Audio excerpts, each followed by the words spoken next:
नमस्कार, आप देख रहे हैं न्यूज इंडिया। आपके साथ मैं हूं चारुल शर्मा। सीधा लिए चलते हैं आपको वाराणसी, जहां पर प्रधानमंत्री संबोधित कर रहे हैं। काशी दर्शन का भी शुभारंभ किया गया है। इससे अब यहां अलग अलग जगहों में जाने के लिए पर्यटकों को अलग अलग टिकट लेने की जरूरत नहीं होगी। एक पास से ही हर जगह एंट्री संभव हो पाएगी। साथियों, काशी में कहां क्या देखना है, काशी में खाने पीने की मशहूर जगहें कौन सी है, यहां मनोरंजन और ऐतिहासिक महत्व की जगह कौन सी है, ऐसी हर जानकारी देश और दुनिया को देने के लिए वाराणसी की टूरिस्ट वेबसाइट काशी को भी लॉन्च किया गया है। अब जे बाहर से आवेला ओके थोड़ी पता है कि ई मलइयों के मौसम हो, जाड़ा के धूप में चूड़ा मटर का आनंद कोई बहरी कैसे जान पाई। गदौलिया का चाट होए या रामनगर का लस्सी, ये सब जानकारी अब काशी वेबसाइट पर मिल जाएगी। साथियों, आज गंगा जी पर अनेक घाटों के नवीनीकरण का काम भी शुरू हुआ है। आधुनिक बस शेल्टर हो या फिर एयरपोर्ट और रेलवे स्टेशन में बन रही आधुनिक सुविधाएं, इससे वाराणसी आने वालों का अनुभव और बेहतर होगा। मेरे परिवारजनों, आज काशी शहीद देश के रेल कनेक्टिविटी के लिए भी बहुत बड़ा दिन है। आप जानते हैं कि देश में रेलवे की गति बढ़ाने के लिए बहुत बड़ा अभियान चल रहा है। मालगाड़ियों के लिए ईस्टर्न और वेस्टर्न डेडिकेटेड फ्रेट कॉरिडोर बन जाने से रेलवे की तस्वीर ही बदल जाएगी। इसी कड़ी में आज पंडित दीनदयाल उपाध्याय जंक्शन और न्यू भाऊपुर जंक्शन के बीच के खंड का लोकार्पण हुआ है। इससे पूर्वी भारत से यूपी के लिए कोयला और दूसरा कच्चा माल आना और आसान हो जाएगा। इससे काशी क्षेत्र के उद्योगों में बने सामान को, किसानों की उपज को पूर्वी भारत और विदेशों में भेजने में भी बहुत मदद मिलेगी। साथियों, आज बनारस रेल इंजन कारखाने में निर्मित 10,000वां इंजन का भी संचालन हुआ है। ये make in India, make for the world के प्रति हमारी प्रतिबद्धता को सशक्त करता है।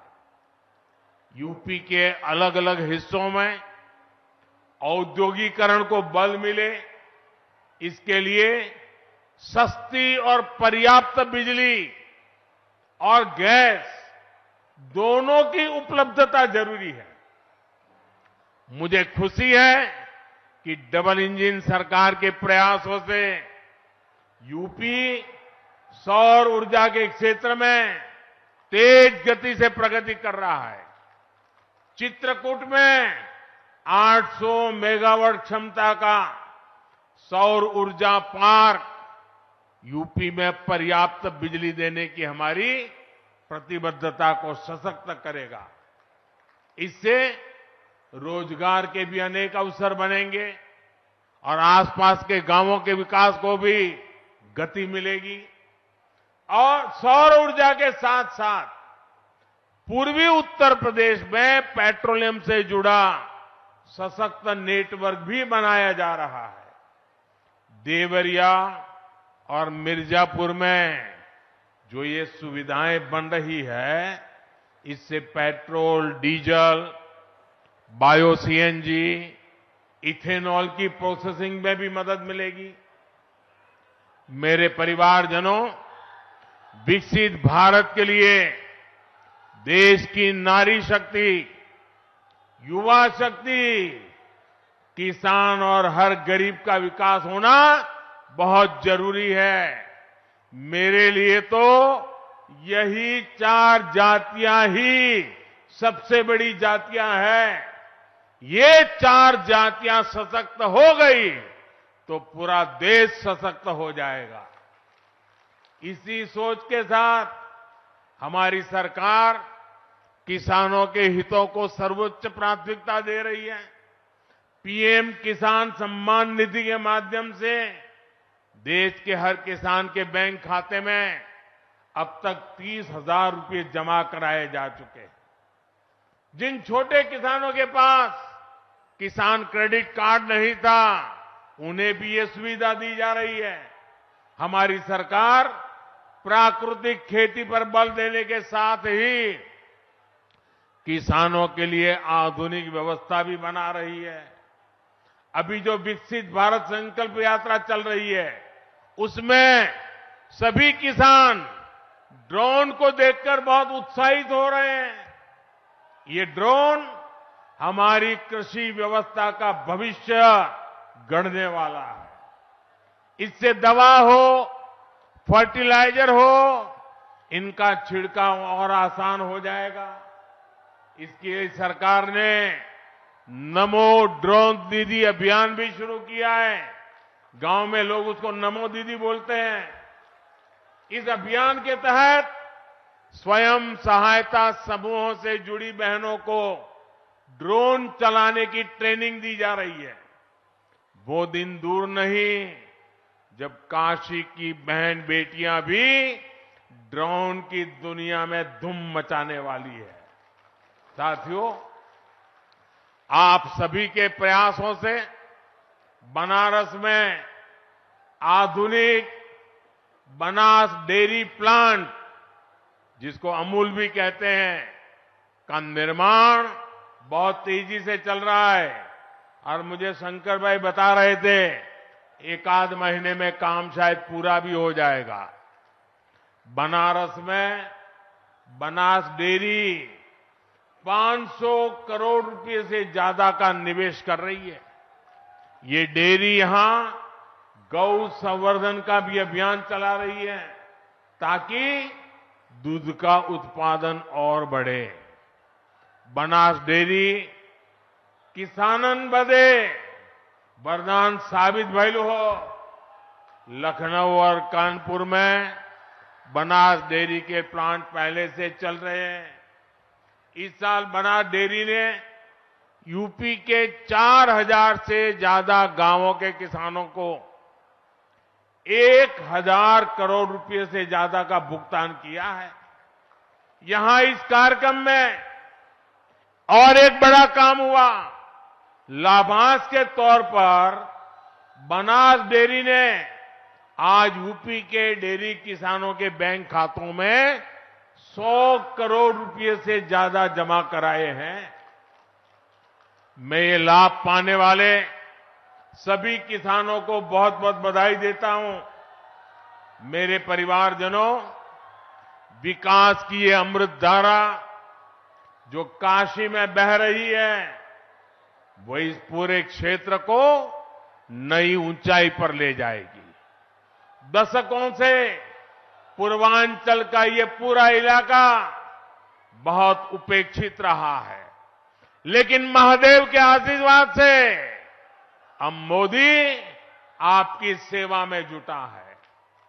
अब से कुछ महीने बाद ही देश भर में चुनाव है और मोदी ने देश को गारंटी दी है कि वो अपनी तीसरी पारी में भारत को दुनिया की तीसरी बड़ी आर्थिक ताकत बनाएंगे। ये गारंटी अगर आज देश को दे रहा हूं, तो इसका कारण आप सभी हैं, काशी के मेरे स्वजन हैं। आप हमेशा मेरे साथ खड़े रहते हैं, मेरे संकल्पों को सशक्त करते हैं। आइए एक बार दोनों हाथ उठाकर फिर से बोला, नमः पार्वती पते हर हर महादेव। बहुत बहुत बधाई।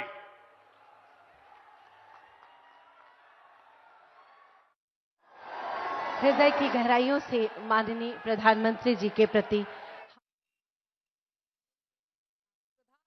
नरेंद्र मोदी को आपने सुना, वाराणसी से 2 दिवसीय दौरे पर आए थे। उन्होंने कहा कि देश में मोदी की गारंटी वाली गाड़ी चल रही है। यकीनन देखिए, अभी जो हाल में 5 राज्यों में विधानसभा चुनाव हुए, उसमें प्रधानमंत्री की ओर से कहा गया कि मोदी की गारंटी यानी गारंटी की भी गारंटी। इसका जिक्र एक बार फिर से वाराणसी में प्रधानमंत्री की ओर से किया गया। सरकार अब खुद गरीब के पास चलकर आएगी। वाराणसी को प्रधानमंत्री मोदी ने देखिए बड़ी सौगात दी है आज, और ऐसे में प्रधानमंत्री का संबोधन जिसमें उन्होंने कई अहम बातें कही। काशी में विकास की नई योजनाएं चल रही हैं, इनका जिक्र किया, और मोदी की गारंटी वाली गाड़ी इस वक्त देश में चल रही है। प्रधानमंत्री का संबोधन और ये अहम बातें। देश के प्रधानमंत्री वाराणसी के सांसद नरेंद्र मोदी।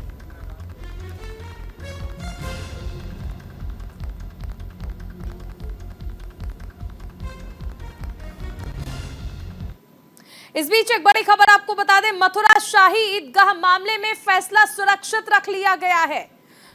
मथुरा कृष्ण जन्मभूमि और शाही ईदगाह मामले में फैसला सुरक्षित रख लिया गया है। मथुरा कोर्ट कमिश्नर पर सुनवाई टल गई है, यानी अभी यह तय नहीं हुआ है कि कोर्ट कमिश्नर कौन होगा। एडवोकेट कमिश्नर पर फैसला नहीं हुआ है। एएसआई ने सर्वे रिपोर्ट पेश की है। याचिकाकर्ताओं को रिपोर्ट की कॉपी दी जाएगी। 21 दिसंबर को रिपोर्ट की कॉपी सौंपी जाएगी। मथुरा में श्री कृष्ण जन्मभूमि और शाही ईदगाह विवाद, जिस पर इलाहाबाद हाई कोर्ट में आज सुनवाई हुई और फैसला सुरक्षित रख लिया गया है।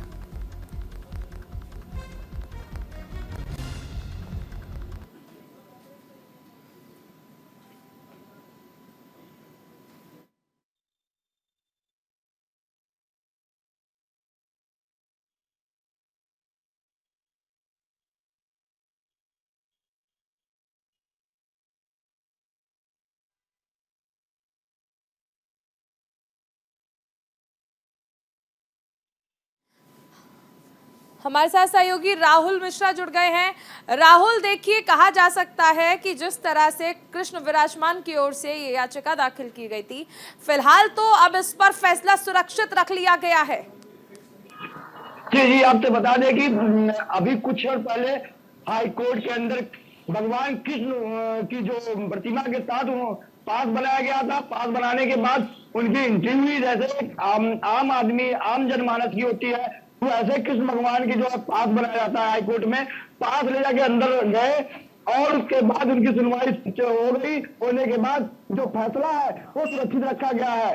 तो कहीं न कहीं लग रहा है कि आज प्रयागराज संगम तट पे भगवान श्री कृष्ण हाईकोर्ट में खुद न्याय के लिए गए और हो सकता है न्याय इनके पक्ष में आ जाए, क्योंकि वहां पे जो जितने सबूत और साक्ष्य बताए जा रहे हैं वो पूरे हिंदू पक्ष में और कृष्ण भगवान की जो प्रतिमा थे उनके पक्ष में बताया जा रहा है कि उनके पक्ष में था, तभी उन्होंने दाखिल करा था।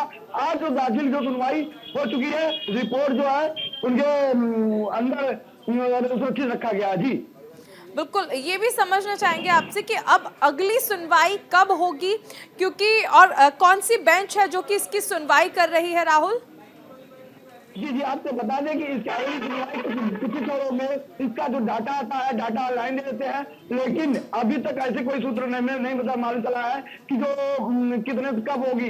लेकिन हाँ, ये मामला जरूर है कि जो सुनवाई है ये तबातोड़ हुआ है। इस साइड कमिश्नर द्वारा सर्वे कराता है। उम्मीदें कितनी है आप लोगों को न्यायालय को? 100% ये आशा है कि तथ्य सारे हमारे पास हैं। मंदिर के पास अपने स्वामित्व का और यहाँ स्थित रहने का सारा अधिकार सप्रमाण उपलब्ध है। इसके विपरीत जो विपक्षी हैं, यानी मुख्य रूप से जो ईदगाह कमेटी है, जो वहाँ पर अनधिकृत रूप से काबिज है, वो पिछले 3 वर्ष में स्थानीय न्यायालय में एक भी साक्ष्य प्राइमरी रूप से भी न प्रस्तुत कर पाया है, न दे पाया है, सिवाय इसके कि यह बात पोषणीय नहीं है। इस पर बहस करने के लिए वो आमादा है कि ये सरसरी तौर पर ही सारे मुकदमे खत्म हो जाएं और इस बात को सुना ही न जाए। जजमेंट वाला की चैलेंज भी किया गया है, सुप्रीम कोर्ट भी दूसरे पक्ष। देखिए, ये कि आगे भी रास्ता बचता है। रास्ते हैं, रास्ता तो क्रम है। पहले जनपद न्यायालय होता है, इसकी प्रक्रिया ट्रायल कोर्ट की उच्च न्यायालय में हो रही है और उसके बाद अपील होती है उच्च न्यायालय में। तो ये जो 15-20 वर्ष का समय लग जाता है अधिक वादों की भीड़ के कारण स्थानीय स्तर पर, वो बचेगा इस वाद में और निर्णय बहुत शीघ्र होगा। मगर विपक्षी जो काबिज है स्थान पर अवैध रूप से, वो हमेशा ये चाहता है कि मैं यहीं बना रहूं। वो वैध है या अवैध है, निर्णय तो न्यायालय को करना है। मगर हम पूरे आशान्वित हैं 100% कि हर दृष्टि से मंदिर पक्ष की विजय सुनिश्चित है और ऐसी ही आशा सभी भक्तजन कर रहे हैं। आखिरी सवाल है, विपक्ष के खेमे से प्रभावित करने के लिए अभी जो ये समय आप लोगों ने कृष्ण भक्तों का या राम भक्तों का या भगवान शिव के भक्तों का राजनीति से कोई मतलब नहीं होता। वो तो भगवान के भक्त हैं और अपनी भगवान की भूमि को वो भव्य रूप में देखना चाहते हैं। राजनीति करना राजनीतिज्ञों का काम है। मैं समझता हूँ जितने लोगों ने मुकदमा किया है, जन्मभूमि ट्रस्ट ने अंतिम मुकदमा किया है, 2.5 साल पहले जिन लोगों ने मुकदमा आरंभ किया, वो सभी कोई राजनीतिक व्यक्ति नहीं है उनमें, सभी कृष्ण भक्त हैं और कृष्ण के मित्र बनकर या सखा बनकर उनने वाद दायर किए हैं।